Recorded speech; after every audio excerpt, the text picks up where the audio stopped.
the Force is with me. I'm on the Force. The Force is with me. So be it, Jedi.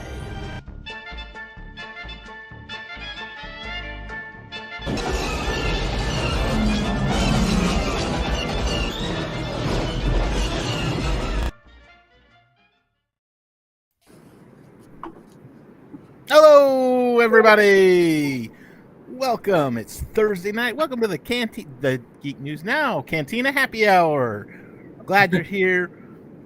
Great to have you aboard. Drop your comments. We're going to be talking Rise of Skywalker tonight, and I know this one's almost as controversial as The Last Jedi, but Cam liked The Last Jedi, so that made it even more. I don't think Cam's a big fan of this one.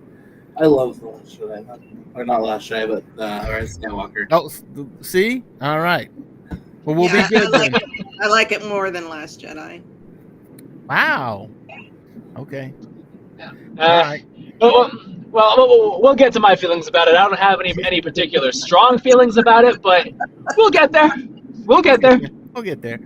So, just a couple of quick programming notes. Next week, we will not be having a Thursday night show. We're going to be having a Wednesday night show because Wednesday is May the 4th. May the 4th be with you, Star Wars Day. So we will be here, the entire crew. We're going to be just talking about Star Wars in general, some of our favorite memories of the movies. And I don't mean memories like, oh, this is my favorite scene. I'm talking about, oh, I was watching it and this happened. So we want favorite memories. We're going to talk about favorite, just what we love about Star Wars. And we'll even throw in a little bit of how do we celebrate Star Wars Day. So join us next week. We're talking all Star Wars, all films, all the time. But tonight, like I said, we are talking Rise of Skywalker. Now, this movie seemed rushed. This movie seemed like, what do you call it? Justice League. Justice League was like, oh my God, Marvel's doing all of this stuff. We need to hurry up and catch up. So they threw something together and said, here, take it as it is. And honestly, to me, it looked like JJ had said, okay, I meant to tell this story, and Ryan didn't tell that part of the story, so I need to tell it, so we've got to cram as much. It was very fast. It was very fast and very, we got to do this, and we got to do this, and we got to do this, and we got to do it quick, because I need to tell a story in two and a half hours. A story that's meant for 4 hours into 2.5 hours. So, and I know, Cam, we had spoke about this last week. This movie, I was thinking about it as I'm watching it this past week. This movie is very story-driven. This movie is not very... We were talking about Last Jedi being more character-driven. And then this right. This one's more the punch, kick, blow things up kind of story. Yeah, definitely. With this story, it feels more like...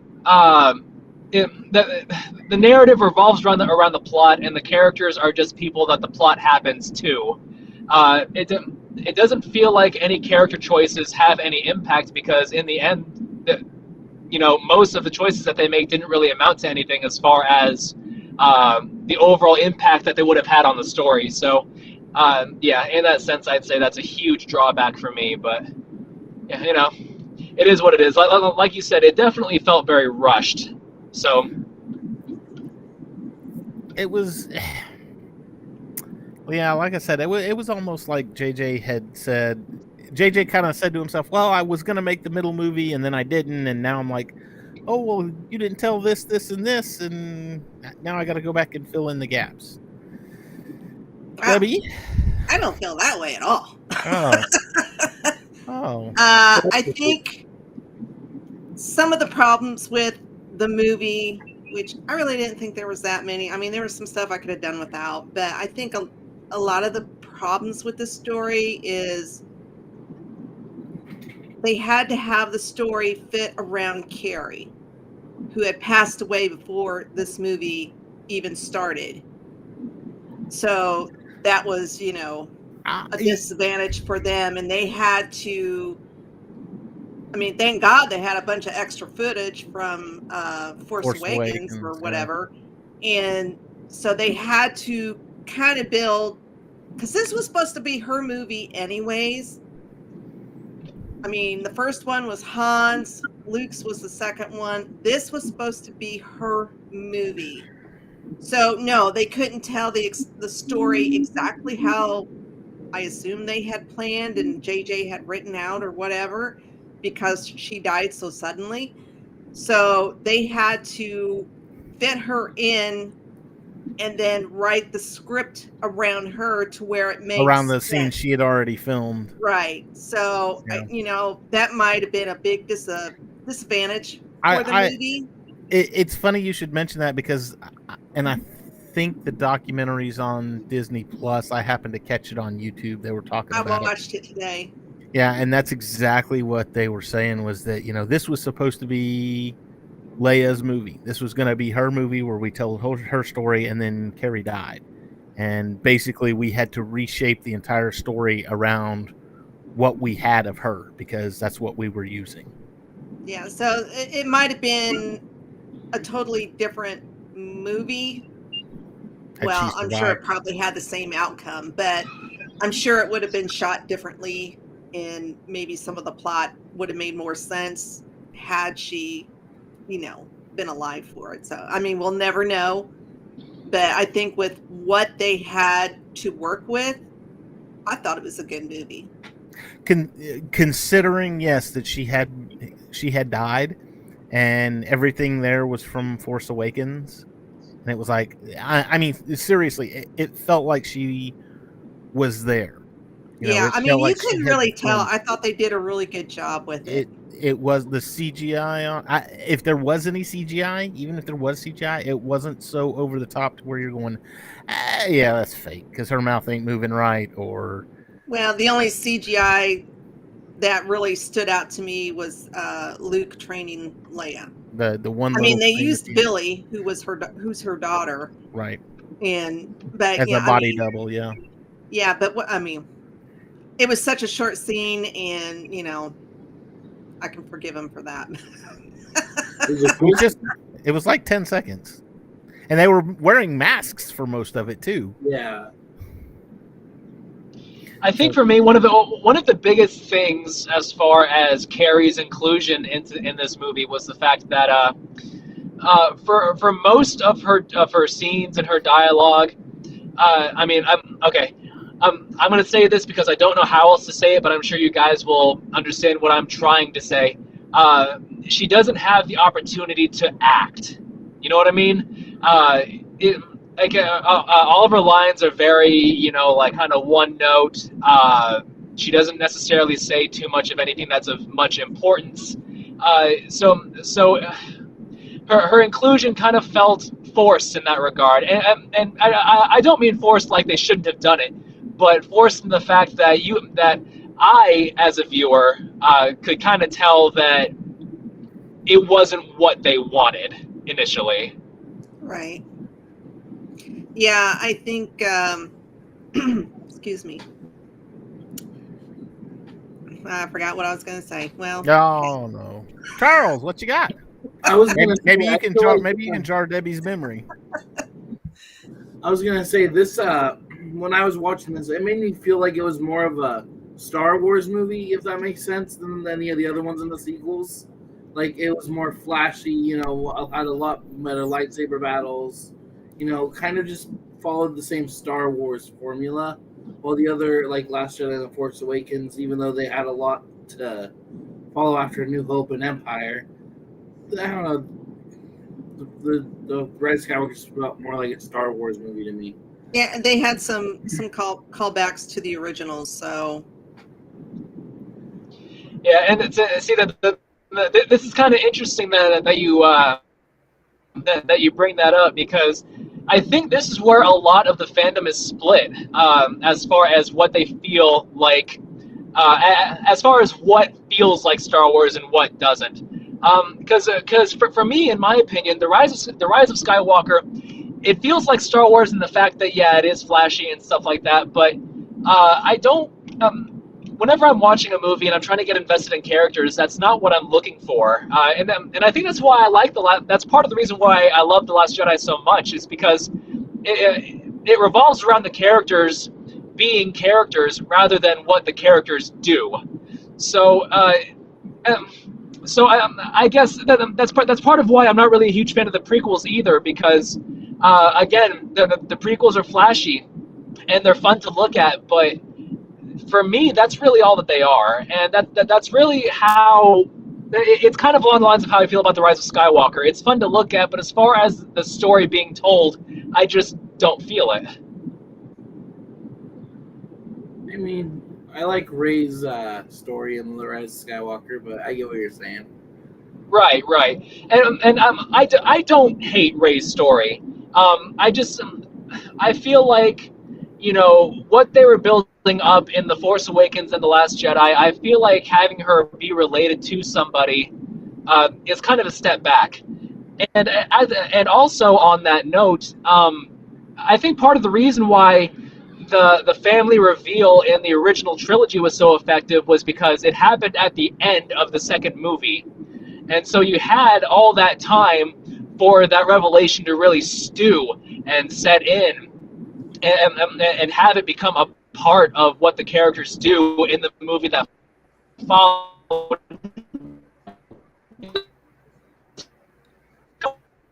And never really amount to much of anything anyway, because whether or not she was related to Palpatine in the end.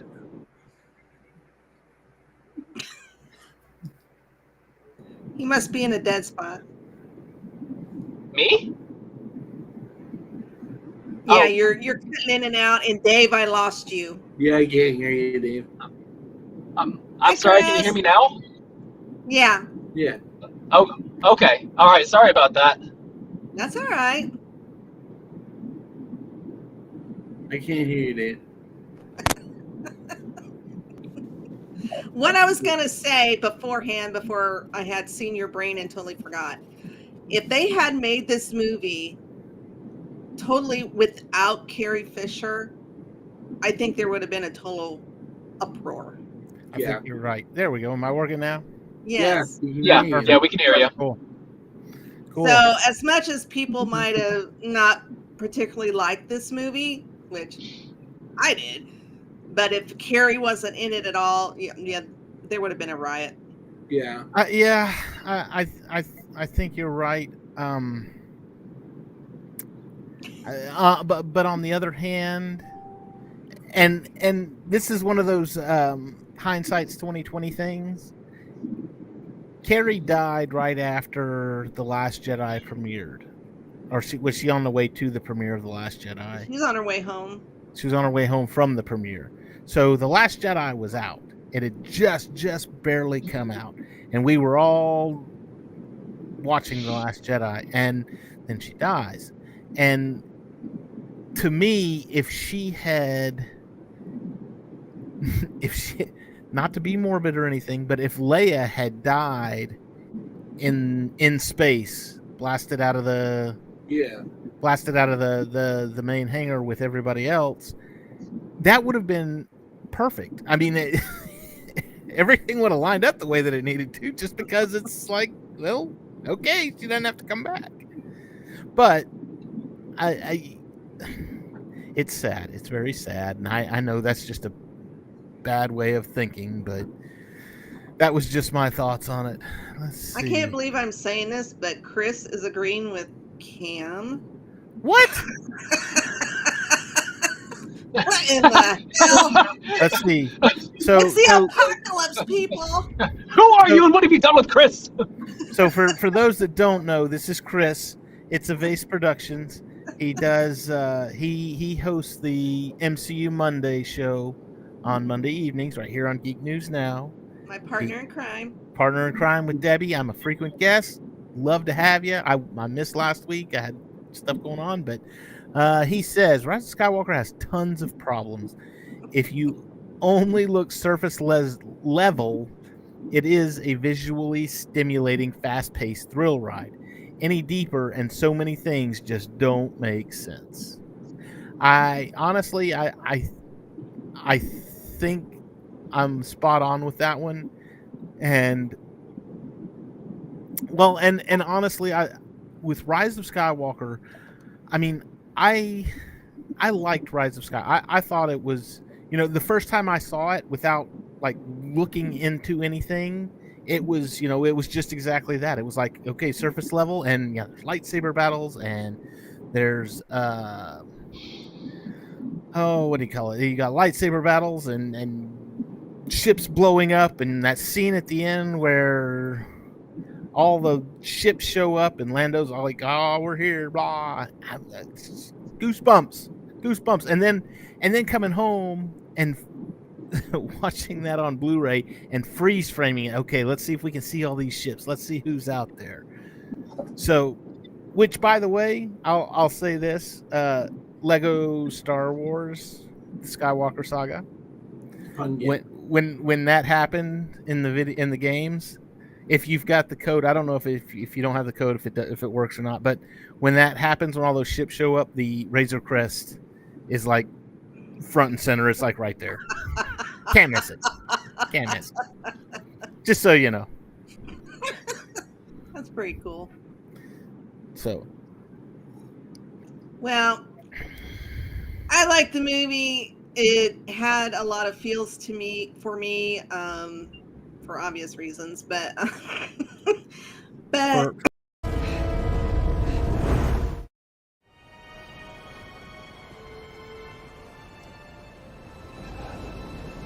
Man, I know what I have to do, but I don't know if I have the strength to do it.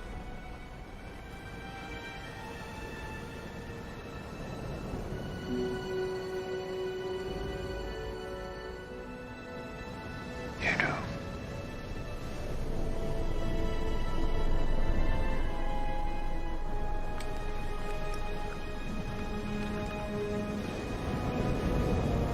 Dad.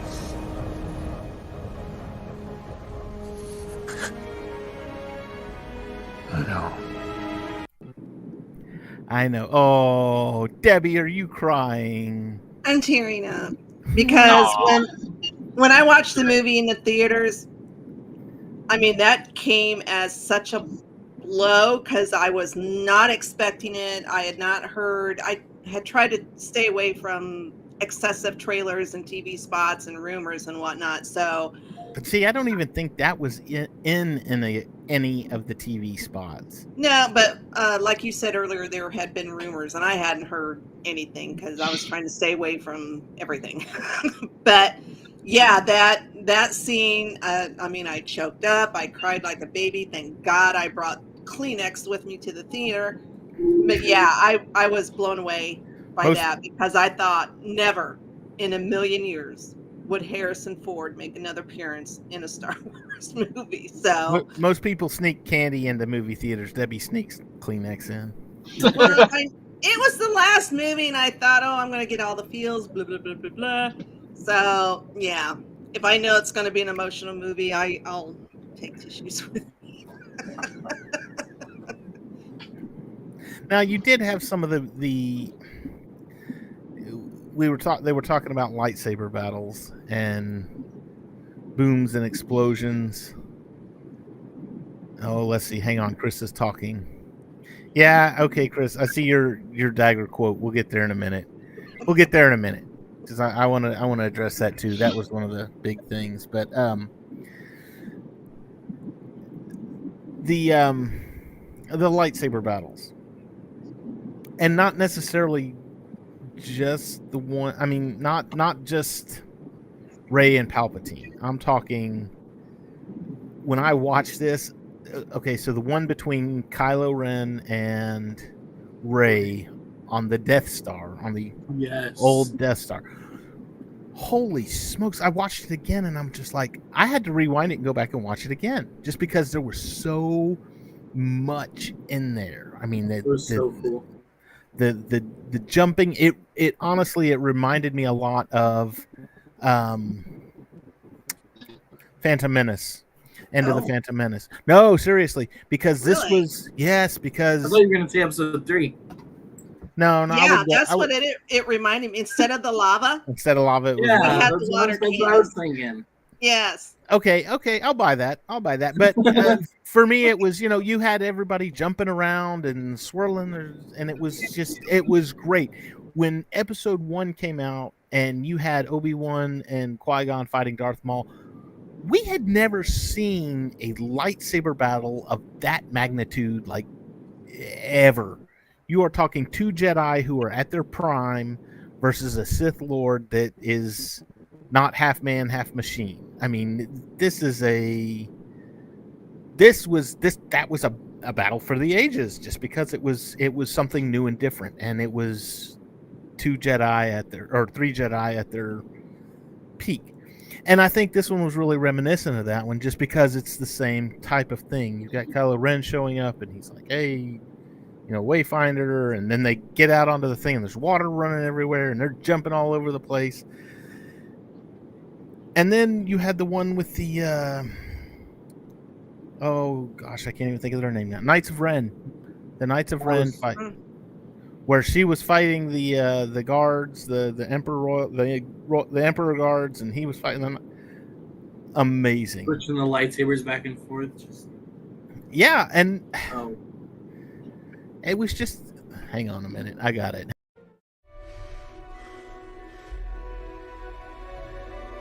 Do it! Make the sacrifice. You had that. That wasn't the clip I was looking for, but doggone Not it. the clip you are looking for. That was not the clip I was looking for. I must not have something loaded that I it. like. Sorry. Go ahead. No, go ahead. I was going to say something that I like about the duel on the Death Star. While I'm not necessarily a huge fan of the choreography itself, I feel like it's a little bit too clunky. I think it did a good job of portraying just how much more skilled Kylo Ren is than Rey, because she's there, she's giving it her all, and but basically all he's doing is batting all of her attacks away. He's not even necessarily trying to attack himself. He's just wearing her down. He's like Darth Vader was doing it in Empire, where he's just...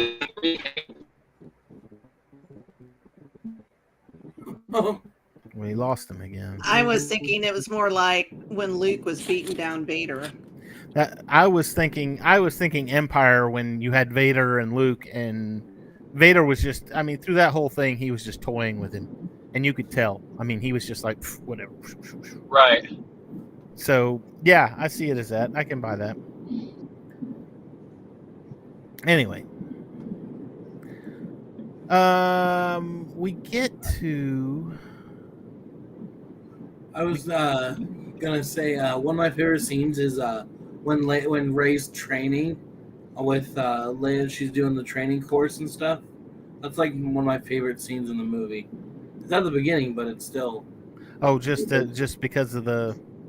Well, I like seeing the people training, and I feel like it should have been more in the other movies, but. Oh, I need that clip from Wayne's World. Wow, what do you got these guys for? Nothing. I've just always wanted to open a door where there were people training like in James Bond movies.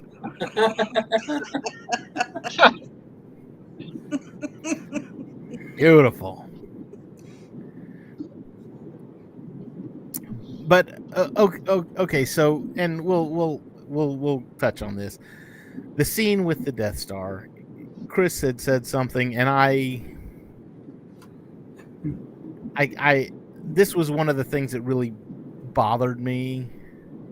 Dagger leads to map, which leads the way through the red blob that they just can't go around. That's not what bothered me. What bothered me about that was the Goonies. We got to hold the dagger up to the thing, and it lines everything up, and I'm like, this has been 30, 40 years since this battle has happened. How is that going to line up exactly still? Do things not deteriorate in this universe? The the whole place was getting slammed. And especially with water that's raging Yeah. that much. I mean, like, Well- because it's not like it was just a calm pond. I mean, it was like tsunami level waves. And my guess would be salt water. Things are gonna rust. Well, my question is, I don't know if it was ever mentioned or anything. I mean, do we know when the dagger was met or was built, Created. made, whatever? Well- I mean, Well, it how he had- could have had somebody go out and say, "Okay, I need you to do this for me." You know. Now that's possible, but the fact that it was a wayfinder to Exegol that had been hidden on the second Death Star, to me that just screams, yeah, this was made when the Death Star was made. So if something happened, we knew where to find it. That's just me, though. I don't know. I mean, like, because if you look at the way that the dagger lines up with the Death Star, it doesn't line up with the Death Star. It lines up with the wreckage. The wreckage, So- yes, exactly. Yeah. So that bounty hunter assassin dude, I can't remember his name. Yeah. He used that dagger to kill Rey's parents. So that dagger is at least 15 years old. So you got to figure. Well, first of all, if the Wayfinder was made, I'm just going to assume that the Wayfinder was made after the Death Star blew up. If the Wayfinder was made after the Death Star blew up, first of all, why would you hide it in the Death Star? Why not just just put it there for someone to find? Who do you expect to come find it? Other Sith. Yeah, but well, why I go to suppose the so. Death But Star? well, why go to the Death Star and why put the location on a knife that's not even in the hands of a Sith? It's like Harry Potter and his Horcruxes. You kind of gotta. He put them in places that were hard to find. Voldemort did. If you haven't read it, Debbie, have you read the book to this? Have you read The Rise of Skywalker? Long time ago. Okay, I was gonna say maybe there was some kind of answer within the book. I haven't finished it. I've read like the first maybe third of it. I started listening to it on audiobook, but I don't know. For some reason, I just don't like the way that Mark Thompson narrates most of his books. I don't know. See, it seems like he was trying too hard to go for like the Batman voice, and I don't know why. So I didn't make it very far into that one. So I technically haven't read the novelization yet. I've only read like the first 4 chapters. I'm working on it. If I find anything, I'll let y'all all know. Just because. So they go to what was the name of the planet that they find Zuri on, and that lovely little Jimmy. Yeah. Jimmy. Kajimi. Finn had no point to say that Poe was bad for being a spice runner. He was a stormtrooper. Yeah, I know, right? Oh, you were a spice runner. What? You were a stormtrooper? Well, I mean, just like no joke. Like, you know, how many people has been killed as a stormtrooper? And many people may not have known that or known that he was a spice runner because for so long he's been like the hero of the resistance. And so, you know, for Finn to find out, holy crap, you were a spice runner? When the hell did this happen? I'd like to take a step back to the knife again, because Rey made and I've seen the memes, and I'm sure everybody else has, but I love them, is Rey picks up the knife and she goes, oh, this dagger has done terrible things. Meanwhile, on her belt, she is holding the lightsaber that slaughtered younglings. Literally slaughtered younglings. We're talking Youngling Killer 3000 on my... But no, the lightsaber's fine. The dagger's done terrible things. Anyway. Yeah, well, I don't know. I kind of equate that to, you know, she already had her Force vision when she touched the lightsaber, so I don't know. Maybe she's just desensitized to it now. Maybe. I think it's cool, whatever. But yeah, so we get Kajimi, we get yet another emotional scene, and honestly, I thought because you've got 3PO, C-3PO. They're gonna wipe his memory to get this Sith thing out of. And honestly, I was like, oh my god, they're gonna kill 3PO too. We know Leia's probably gonna die because Carrie's gone, but you're gonna kill 3PO too. And of course, he had that lovely emotional moment. And then Anthony Daniels, C-3PO, has been in Solo. Was the only movie that he did not portray C-3PO in. So he has been C-3PO since for 44 years, since 1977. That's been him, and that's been his character. And a lot of actors and actresses get worried about getting typecast, and he has been. I mean, he is C-3. That's like the only character he ever plays ever, other than Legolas. But yes, he was in the Ralph Bakshi Lord of the Rings. He was Legolas. Go watch it. 1972. I want to say 1972. I did not know that. Rotoscope. Go watch it. It's great. But yes, he was Legolas. Go figure. So, he's done this voice for 40 some odd years. He goes to the conventions. He loves talking to fans, and then you get this scene where he says, oh, hang on a minute. This one I do have. What are you doing there, 3PO? Taking one last look, sir, at my friends.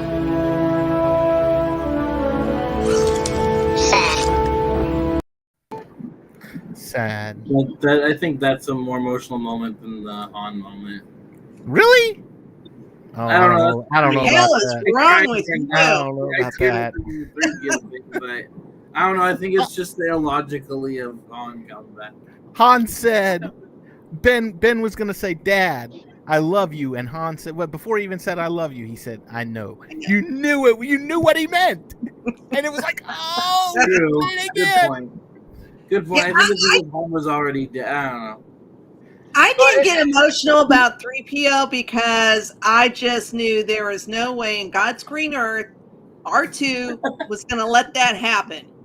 Yeah, I was going to say there's no way that they have the grapes to let C-3PO, basically get erased as a character. And self-sacrifice. Right, yeah, but honestly, if they had gone that route, if they had, had C-3PO, self-sacrifice, I mean, the right thing to do would have been, and he just recited, or he just translated ancient Sith that completely fried his brain. C-3PO is effectively dead. That would have been a good send-off for him. But then he comes back because R2-D2 backed up his memory and stuff, and it made the entire moment of his self-sacrifice completely moot. So I don't know. It just felt like they didn't have the guts to just stick with it. Although, hi Grant, how's it going? Good to have you aboard. Yes, Cam is a mutated dot at this point because he's driving home. But Cam, I know you can't see, but Grant says you have mutated to a dot. So anyway, well, it's all right. Tune in next week. I'll be a square. But that's actually funny because we got some really good. There was one really good 3PO line that came out of that, and that was he got his mind wiped and everything, and he goes, "Oh, hello," he wakes back up from it, and he's like, "Hello, I'm C-3PO," and he says, "Oh, hello." The little marketing gimmick says, "My name Babu Frick," and it was great. And then, gosh, when was it? It was several minutes down the road, and they said, "We got a message from someone named Babu Frick. Do you know who that is?" Oh, he's one of my oldest friends. He's not wrong. I've known him for 2 days. but you know what though? And this was I complained about JJ and his making aliens, and it's unfamiliar with Star Wars and everything. But God help me, I loved Babu Frick. I love Babu Frick. I don't know why. again, he was a marketing gimmick. And they really didn't make a whole lot of toys of him either. And honestly, I was like, oh my gosh, this is the toy. This one's going to be the one that like everybody's fighting for. They want the Babu Frick action figure. But they really didn't touch it. And they had, I mean, he appealed to everybody. He was hilarious. He talked funny. The kids loved him. I loved him. But anyway, I don't think I've met anyone that says they don't like him. Yeah. Who doesn't like him? If you don't like him, Out. I'm just kidding. go stick a banana up your tailpipe.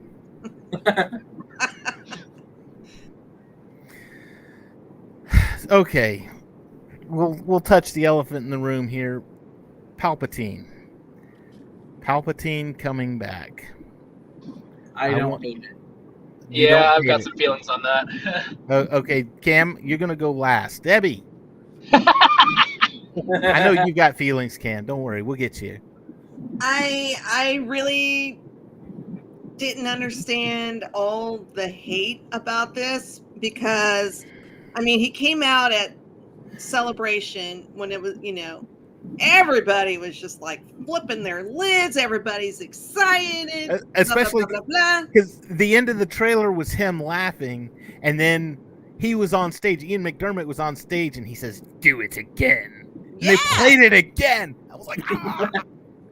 And I mean, obviously I was excited because I was like, I wonder if they're going to do clone, because that's in the Legends books. And I thought, perfect opportunity. And that's exactly what they did in a roundabout way. So But we don't like it because it's the sequels and the Legends are not canon anymore. It's like, well, I just didn't understand the hate. I really didn't. I thought he did a wonderful job, as always, as Palpy. But yeah, I didn't understand the hate. I still don't. I completely agree with you, Debbie. It's just I did not get it. I looked at it and said, okay, they gave you what you wanted. They made the Legends into canon. They fixed their mistake because you got the Clone Emperor going on now, and everybody, that's just dumb. You make a Clone Emperor. It's like that's the way they did it back in the 90s. Why is it not good now? I don't get it. Or maybe it's just people who didn't read the books. Who knows? Maybe I don't know if it was in the comics or not. It was Dark Empire. Okay, Dark Empire. It's a Dark Horse series. You can buy trade paperback for Dark Empire and Dark Empire 2 and Empire's End, which is basically the culmination of both of those, and they're all amazing. Love them. I bought them when I was a kid in high school, walking around reading comic books. So, Charles, what are your thoughts? I don't understand the hate either. But I when people say the whole somehow Palpatine return line from Poe, I don't see why people hate on that line specifically, because if you think about it, from Poe's perspective, how is he supposed to know what's going on? He has no clue. He doesn't it's somehow Palpatine return. He doesn't understand how. The spy doesn't understand. Somehow he did it. He's here. Yeah, because as far as we knew, he died, eons ago. Yeah, and then the line after, they're talking about how he had like a army of people helping him, get ready for it. And so I don't get the hate for Palpatine coming back either. I actually, like how he's, has conflict on the whole, Star Wars from the beginning. Yeah, he covers the entire saga. I mean, be it through him or through Snoke or through Senator Palpatine or Chancellor Palpatine, the Emperor. I mean, he through the entire saga, all 9 films, he's running the show basically. He was every voice you ever heard. No, you're right. You're absolutely right. Okay. We don't understand the hate. Cam, explain the hate to us.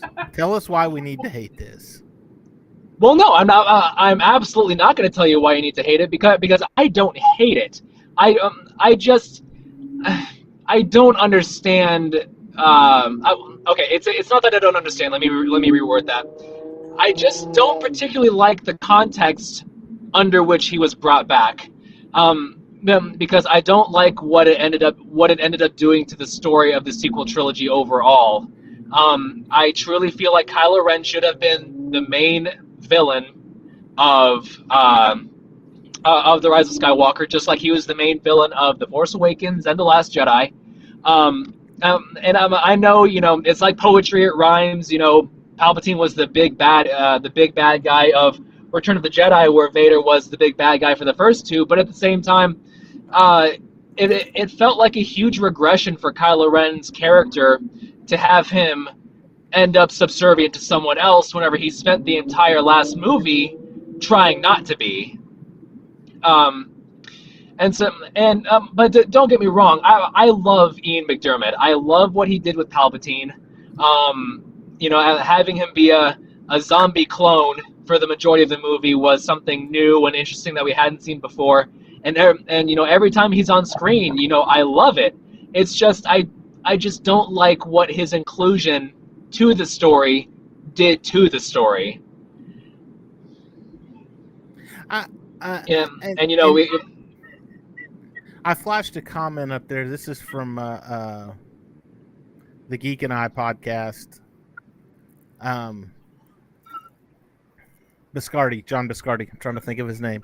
Go listen to if you listen to podcasts, go check out the Geek and I. They're great. John Biscardi's awesome. He says maybe if the Emperor had returned in episode 7, then it might have worked. Doing it in episode 9 cheapens it as a marketing ploy. But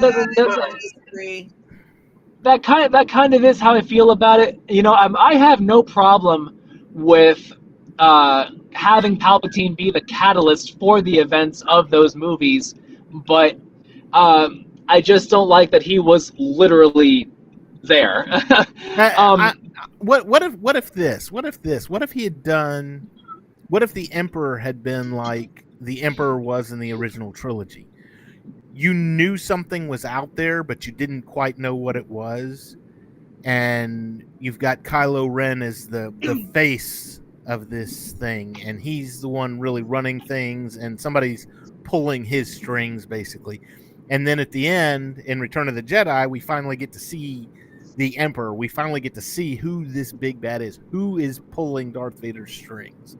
And if he had just been kind of the silent partner throughout Force Awakens and The Last Jedi, and then all of a sudden in Rise of Skywalker, it's like, hey, guess who it is? I don't know. I guess I look at the Skywalker, even though it's known as the Skywalker saga, I look at it as it's the Palpatine Skywalker saga, because Palpatine has always he's been there all along. So for him to show up in episode 9, made total sense to me. And I mean, you have the grandson and the granddaughter going at each other. Now I get that, and that was fine, because of the way they pulled it off. It's like, oh, that's the grandson of the Emperor and the granddaughter of the Emperor, grandson of Vader, and it's a dyad in the Force, and they're coming to bring balance or whatever. But I don't know. I liked the idea when Kylo told her in Last Jedi. He said, "Your parents were nobody. They sold you off for drinking money. You have no place. You have no place." And I like that, because it's from a certain point of view. Well, it takes it away from the Skywalkers. It says anybody can, and I think Chris has said this too, anybody can use the Force. It's not just limited to a certain sect of people. Anyone can listen to the Force and hear the Force and be in the Force. So I'm looking at it where if they would have just left her alone and said, yeah, her parents were nobodies and she just got lucky and found her way out of, dug her way out of the hole, I would have been fine with that. the fact that they had to make her a Palpatine was. It kind of feels like another way for them to explain someone's ability to use the Force, because in the prequels you had the midichlorians and that kind of tried to quantify somebody's ability to use the Force, and then you have the Rey and the sequel trilogy, and she's exceptionally strong, and The Last Jedi ends with, but you don't get that from your parents. They were nobody. But then the Rise of Skywalker says, oh no, she's strong because she's related to Palpatine. Yeah. It's like, quit trying to explain everything. I don't. That may have been fan service right there, because when Force Awakens ended, do you remember the number of theories as to who Rey was? It's Kenobi's granddaughter. I was Team Kenobi. I wish it was Luke's daughter. It was I think I even saw one to where it was like Tarkin's daughter. I mean, there was a slew of. It was Owen and Beru's illegitimate child. All kinds of, all over everywhere. It was Jar Jar's child. I'm just kidding. It was just all over the place, and then Last Jedi comes out and he says your parents were nobodies, and all of those theories got flushed down the toilet, and the fans were in an uproar. She's got to be related to somebody. She's got to be. We need her to be somebody. And I think it was like one of those things where they looked at it at the last minute and they said, okay, fine. You know what? Whatever. She's a Palpatine. There. You happy now? We're going to bring Palpatine back and we're going to make her a Palpatine. And then, of course, they were like, "What? You can't make her a Palpatine," and then try to call herself a Skywalker. And still weren't happy, and I'm like, I know. You just can't. Yeah. Well, there's no pleasing you, is there? So, Rey Skywalker, what does everyone think about? Very good point, Charles. What do you think? Rey Skywalker. Rey Skywalker. I'm really glad she took the name, to be honest. I mean, in the beginning, somebody asked her, they go, it was in the beginning, they were like, what's your name? And she goes, Rey. And they go, and C-3PO was talking about how they wanted another family name. And then she just goes, I'm just Rey. And I kind of like how that kind of, I don't know, I like how and by the end, she found who she was in the Skywalkers. I had no issue with that. Again, I don't get the hate, because it's like, why would you want to be known as a Palpatine? Why? Why would you keep the name? That's like little Joe Hitler running around. Hi, my name's Joe Exactly. Why would you want to carry that Hammondshire. Name? Hammondshire is my name. Yeah. And for her, the Skywalker solo clan became her family. Yeah. So especially it made total sense. I don't know why the internet blew up about that. She trained Luke, or she didn't train Luke. She trained with Luke, and she also trained with Leia. So yes, I will. And then of course she had Han Solo kind of as the father figure. The father figure in the first film. So yes, for her to take that name, I liked it. I was okay with it. I'm not mad at him. I like the fact that they finally made a yellow lightsaber. Yes. I love that. Yes. I want them to make more just so we can see that yellow lightsaber in action. Yeah, I'm sitting here going, oh, finally, because that was one of the big things with what was it? It was the Knights of the Old Republic, and the color of the lightsaber kind of identified as what type of Jedi that you were. And we'd never seen a yellow lightsaber other than the video games. It was always blue or green or purple or red. Didn't Chewie's nephew have a yellow lightsaber? Maybe it was bronze or something. Lobaka. Yeah. Oh, in the Younglings arc? Yeah, the young Jedi Knights. He had a yellow. I know that the Jedi Temple Guards had yellow staves. Yeah. And we had seen them in the Clone Wars. Yeah. So we got the yellow lightsaber. I was excited. I was happy. You got the old lady. Now there's a lot of rumors going around that old lady that walked by was one of Luke's friends from. There was all those deleted scenes from A New Hope where it was Fixer and Cammy and all this other stuff. So that's one of the rumors, is that was one of them, one of Luke's old friends. Which whatever. That's like Spider-Man sitting in Iron Man 2. Yeah, with Spider-Man, sure. I didn't. You don't change the story. Who cares? Everything has to connect. You know that. Connected universes are. Well, Lobaka's lightsaber was bronze. Oh, there we go. Debbie's doing pretty dope. Not quite yellow, but hey, close enough.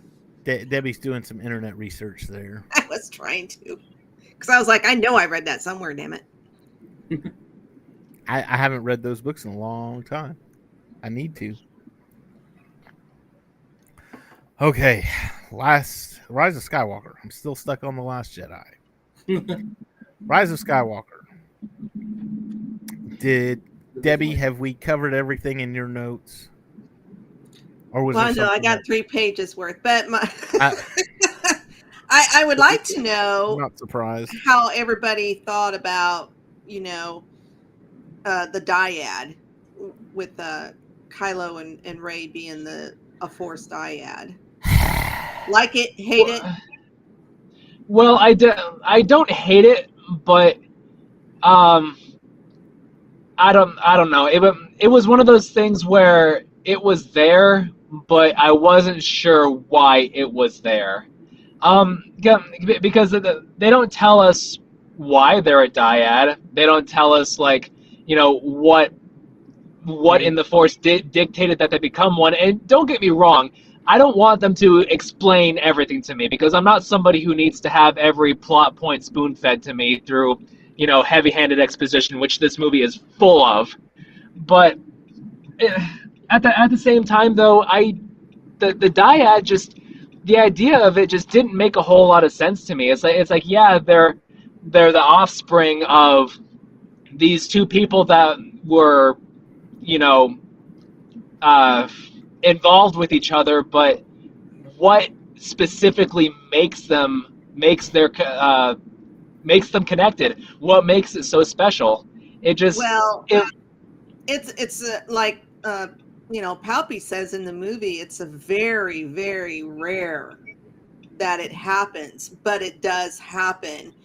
And for lack of a better word, it's like, they're soulmates in the Force. And it does happen in Legends. In one of the Legends books, and I forgot to look it up because I was busy at work today, but it is in a Legends book, but it's 2 Sith twins, or no, I'm not sure if they're twins or not, but they're 2 Sith that they're a dyad. So it does happen. It happened in a Legends book.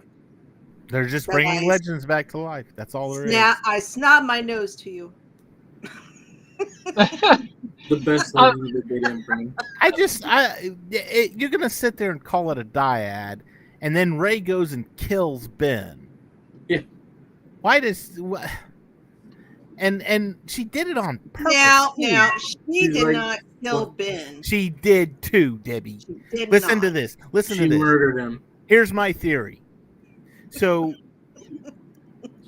when she fixes the snake, remember the big snake thing, and they were in the tunnels and everything, and she explains, she says, I gave part of my life force to this creature, and that's what healed him. It's force healing. It's something we've never seen before, but here it is. It's force healing. Then the Emperor sits there and does the exact same thing to Kylo or to Ben and Rey, and all of a sudden he's looking at his hands. He's like, "Oh, hey, this is repairing me. This is fixing me," because all of a sudden his fingers are growing back and he's becoming stronger. And he's like, "Oh, I get this." So this is a thing to where you can transfer your life force from one person to another.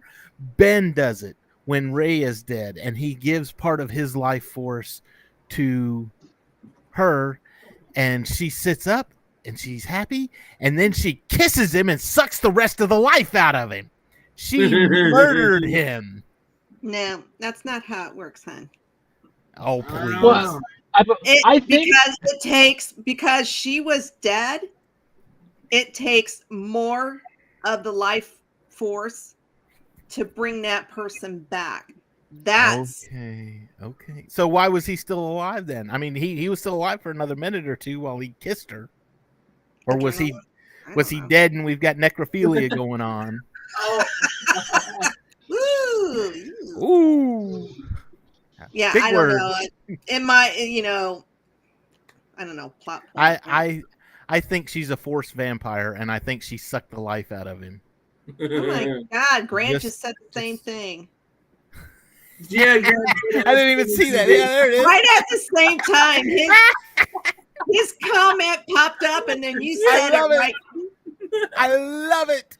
Best timing. Whoo, Damn it, Grant. I couldn't have asked for a better time than that, Grant. Thank you. That was amazing.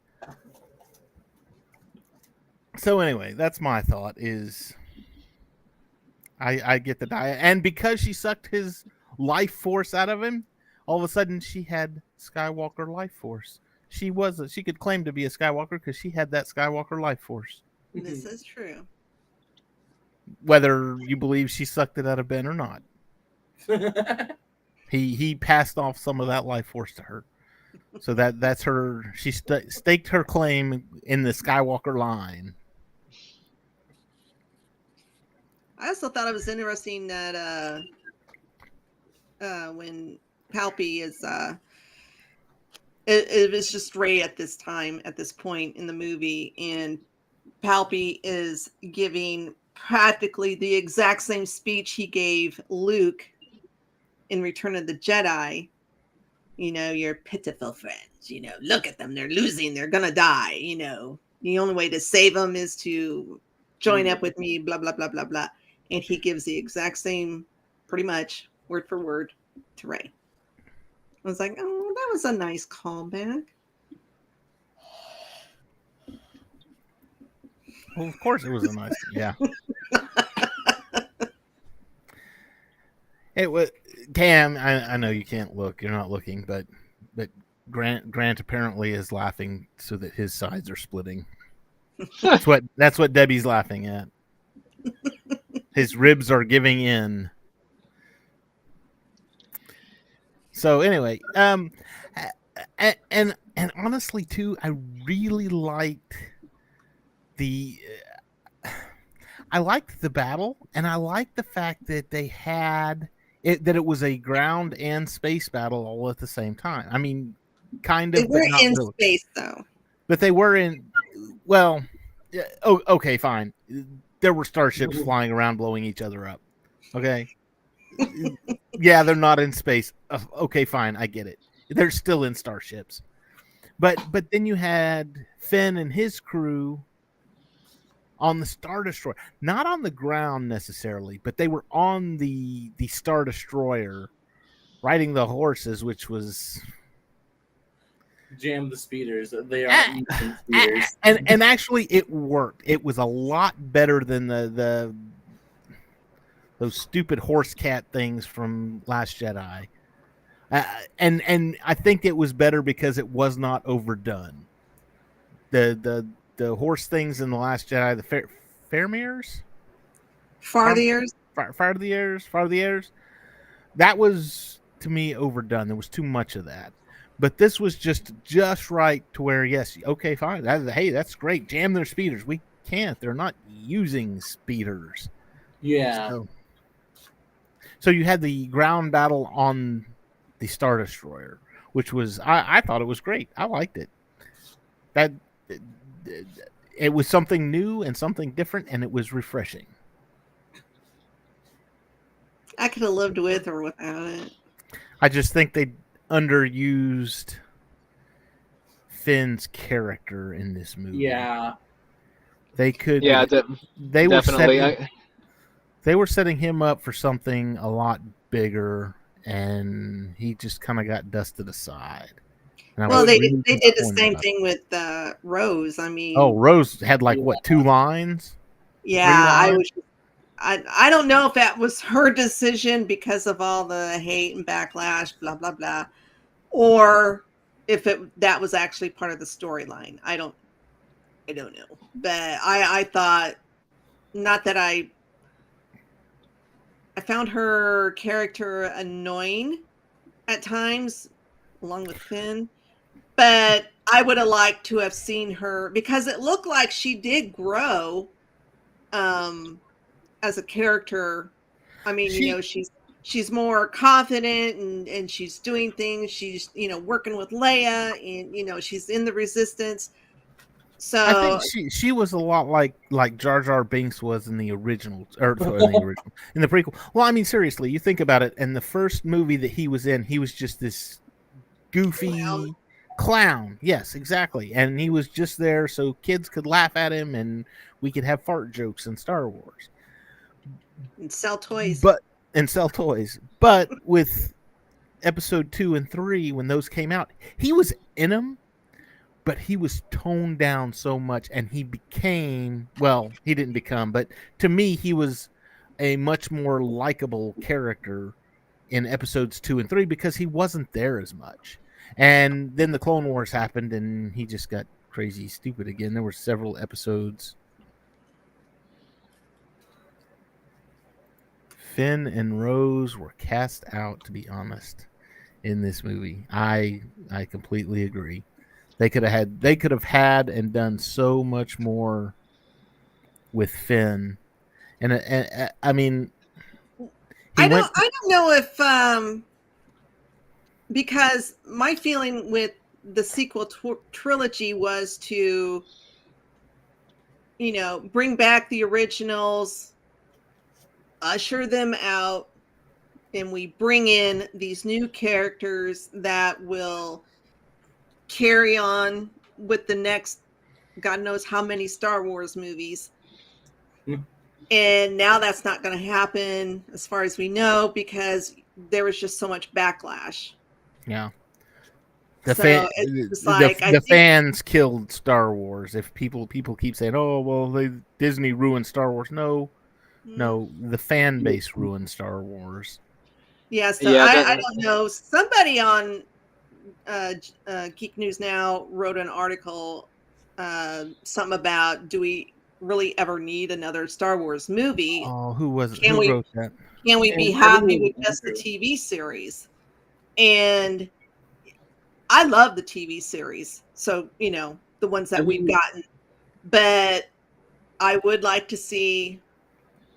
I mean, it doesn't have to be every year like Marvel, but I would like to see more Star Wars movies. Marvel got to where they were every year, and then they were doing 2 or 3 movies every year. And I'm happy with that. I think that we need a Clone Wars style show for the sequel era. Like with Rey. They made Resistance. Well, I mean, like after 9, like, as what I mean, like, to kind of for the older kids. Something for the older kids that has. I haven't watched Resistance, so I have no idea. What's going on with that. You're not missing anything. Don't do it. Don't do it, Charles. Actually, you know what? Watch the first episode and then say, "Yep, they were right. I'm not watching this." Yeah, well, I think that all the backlash and stuff from the fans with the sequel trilogy killed any. Well, not any possibility, because I'm sure we'll get more stuff in the future, but it killed for the moment the idea of getting any content that takes place during that time, because since the sequel trilogy we've gotten another season of Clone Wars, the Bad Batch, the Mandalorian, Book of Boba Fett, the Ahsoka series, the Kenobi series, everything that takes place within basically the same time frame, and honestly, in my opinion, it's getting really old. I don't like we've seen everything that goes on during the Clone Wars. We've seen everything that goes on after. And I mean, Bad Batch especially. I mean, I don't like that show. I don't know. I feel like they're scared to branch out because now they're scared of pissing more people off. And honestly, I would say just go for it. Just give us the content. Don't stop rehashing everything. Stop with the callbacks. Stop with the old characters. Give us more new stuff. That's what we were promised in the sequel trilogy, and the fans hated it. Yeah. So and all that says to me is that the only time period of Star Wars that fans care about is between episodes 1 and 6, and that honestly really rubs me the wrong way. I think I would love to see, and I don't know, I haven't really heard too much about what this particular TV show is about, but I would love an all-out Sith movie or TV series. Acolyte. Acolyte might be that. I haven't really heard too much about it. I think it takes place shortly after the High Republic. Am I right on that? Well, hey, you know more. I know it's called Acolyte. Yeah, that's about all I know. I'm tentatively excited for it. Because on the one hand, I agree. I really want a Star Wars story told from the perspective of a dark side user. But if these recent Star Wars series have been showing us anything, it's that they're not taking any chances. With the Mandalorian, the Book of Boba Fett, and it's like, okay, we'll kind of tread some new territory here and there, but we'll make sure that we have plenty of callbacks, plenty of Easter eggs, and they're not growing beyond just, hey, remember this? Hey, remember this? But the member berries. Yeah, exactly, and nothing feels new or original anymore. But and I think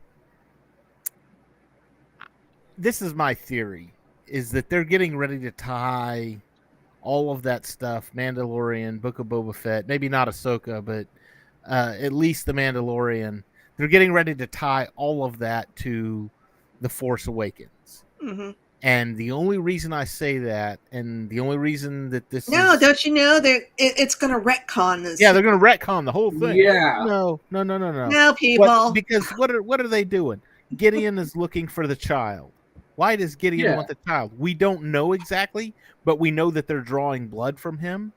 My thought is that they're trying to use him to make the Emperor's clones, because maybe just as a regular clone, being that that's such a powerful force within him that it's deteriorating regular clones, so we have to have a Jedi, blood high midichlorian count or whatever, and this is a child and it's got it. That's my theory.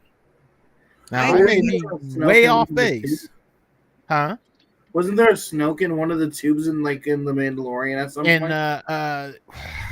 Gosh, what was that? It was season 2. They were in that Imperial base on Navarro. Right, the one with Bill Burr. Yeah, I don't think it was confirmed that it was Snoke, but it was a misshapen creature that was revealed to us over the voiceover from the Camino cloning doctor, talking about making clones and stuff. It's like okay, well, I see what they're going for here. Yeah. They're making Snoke, they're making Palpatine, whatever. So that's just they're not retconning it. They're trying to tie it all together, and once they start making those good hard, that's definitely a solid line right there. I'm wondering how. Because there's so much animosity and angst against the sequel trilogy, and then you've got The Mandalorian, which everybody loves. The Mandalorian, can't say anything bad about The Mandalorian. It's a great show. And then, are we going to get into season 3 and season 4, and they're going to start tying everything to The Force Awakens and The Last Jedi and all of this stuff? And are people going to start hating that just because? You're touching the sequel trilogy, and we can't have any of that. And have Ray show up and 6-year-old Ray for no reason. Just I just I'm of the mind that the fans have. They're not enjoying these movies because they're Star Wars. They're looking and digging too much into it. Yeah. Well, they want this new Star Wars to evoke all the same emotions that they had the first time they watched the original trilogy, and it's just like, going back and playing a video game from back in, from back in the 90s that you loved back then, thinking that it's gonna make you feel the same way that it did then, and that's just not the case. But people grow. And when people grow, a franchise needs to grow too. The franchise tried to grow, and everybody hated it. No, I'll disagree with you on one point there, because I sat down and played Super Star Wars the other day on my PS4, and I had all the same feelings because I was like, "This game is stupid hard, and I hate playing." That was all the same feelings I had when I was a kid playing that game. Dadgummit. Well, all I can say is I really do wish they would go way back before the Rule of Two, maybe have stuff that eventually leads into it. I would love for a Bane series, a Bane movie. And well, if you're gonna do that, you're gonna have to make Knights of the Old Republic canon. You're gonna have to make that canon, and then you can have the Sith, and you can have a whole Sith empire, basically. I've only played a little bit of Old Republic because I'm not a gamer. I suck. But the books, some of the books that came from some of the characters, totally love. But yeah, I and there were some, I think maybe 3 or 4 books, correct me if I'm wrong, that took place before the Rule of Two. I think it was, well, maybe I'm wrong. I was thinking it was called The Tribe or something like that. Maybe it happened after that.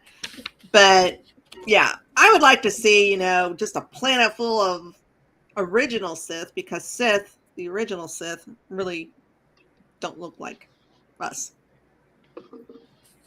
They look kind of weird. Well, I'm just going by their descriptions in the books. Yeah. But.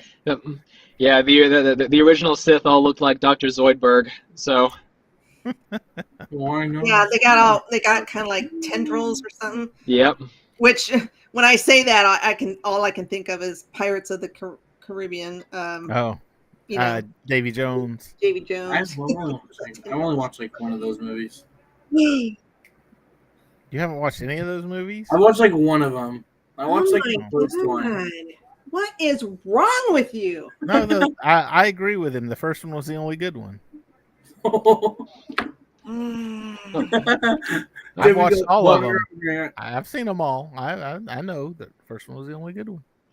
Well, I will say though that Hans Zimmer coming in to compose the second and third ones was a really good choice. The third one has my favorite soundtrack out of all the movies, so there's that at least.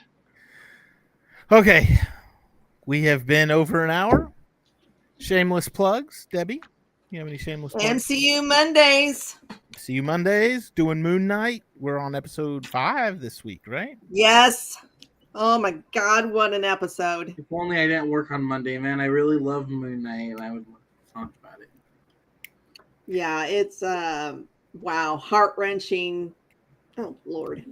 It was a tearjerker. It was a tearjerker. It's Debbie sitting at home. So many levels. Yes. I'm excited to discuss it. Cool. Throw out some theories, because boy, do I have some theories. Of course, Mephisto confirmed. We've been calling Mephisto since last year. And Nightmare. I wasn't Nightmare as much as Nightmare, but I did say it would be Nightmare or Mephisto. And I'm still sticking with it, but I'm leaning more towards Nightmare now. So very good. Cam, shameless plug. New episode of Cam and Focus comes out on the 30th. I'm tackling Aragon. That's one that I get a little angry over. So if you enjoy listening to me yell and scream and really lay into a movie like I did with Artemis Fowl, I think you'll enjoy that. I didn't even read the books on that one, but I hated the movie. Well, I read the first book. I read it once in high school, and I remember almost nothing about it. So I rewatched Aragon, basically from the perspective of somebody who technically didn't read the book, because I don't remember a damn thing about it. Even not knowing anything about the book, it's such a god awful fantasy movie, and oh yeah, I have some things to say about it. Cool. Charles, anything to plug? Not Shameless that I can plug? think of. I have Any my upcoming TikTok, articles? so- I do have an article waiting to be approved about Spider-Man and why I think arguing over who's the best, version of whatever hero is bad for the fandom as a whole. Like it just. I agree with you. the fandom as a whole. You mean And between so- Toby and Toby, Andrew, Garfield and and Holland? It tears apart the Spider-Man fandom as you have to be in one of these camps or else you're, not a fan, Yep, it's the same thing with Star Wars. I You're have not my favorites. you but like the sequel trilogy? You're not a fan. How are you a Everybody fan? knows that the best Spider-Man was the Japanese one from the 70s. Oh, You're no, right. no. I've seen a couple of those episodes and no. Oh, Thanks for joining us, Grant. Hi, Grant. Yes, thank you. Yes, it is a great Lego set, isn't it? It's awesome. Love it. Cheers for the banter. MCU Monday shirts, t-shirt link. Get a Boner Alert shirt. If you don't know what a Boner Alert is, go watch MCU Mondays. We'll tell you. Go watch last week's episode because I wore it. Why? Boner Yeah, Alert. yeah, I saw that. So, MCU Mondays is Monday evenings, 8:30 Central Time, right here on this channel on YouTube, Facebook, and Twitch, and whatever else. Go check out geeknewsnow.net. Check out all the articles, not just Charles's articles. Go check out all the articles, all the great content. Check us out on Facebook. Drop us a like there. Comment on something. We love hearing from you. So Facebook, Twitter, Twitch, TikTok, Instagram. Look up Geek News Now. We're all there. And we love hearing from you. So I'm David. I've been your host tonight, and we will see you all next Thursday. And may the Force be with you all.